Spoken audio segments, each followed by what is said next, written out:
Строительство новых зданий общеобразовательных учреждений в Якутске идет активными темпами. Так, в школе номер 5 возводят трехэтажный пристрой на 274 места. На сегодняшний день подрядная организация кладет второй этаж. Внутри здания демонтируют электрические сети. Строители на 80% обеспечены материалами. Параллельно завозят новую мебель. По плану пристрой должны завершить в третьем квартале года. Тогда учащиеся среднего звена пятой школы перейдут в новые классы. Тем самым ликвидируют вторую смену обучения.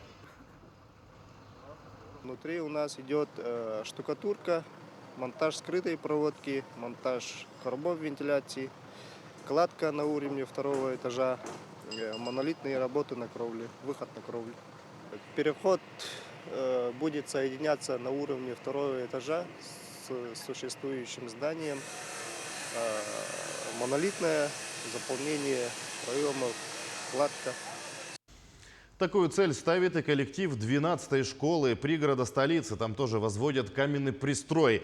Проект был утвержден 4 года назад, и в декабре 2021-го забита первая свая. Сейчас на участке строительство идет по графику. Заказчик в июне планирует полностью закрыть коробку здания. А общая площадь нового каменного объекта более 5000 квадратных метров. По проекту разместят в пристрое 27 кабинетов, большую библиотеку, столовую на 160 посадочных мест и актовые спортивные залы. Пристрой к школе номер 12 в пригороде Якутска должны завершить также в этом году. На сегодняшний день мы залили 1813 кубов бетона, товарного бетона, и 230 кубов кладку стен выполнили.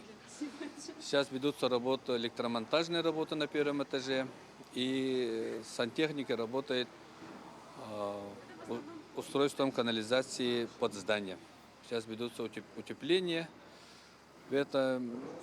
На следующем месяце мы планируем полностью бетонную работу завершить и завершить каменные работы, то есть кладку стен.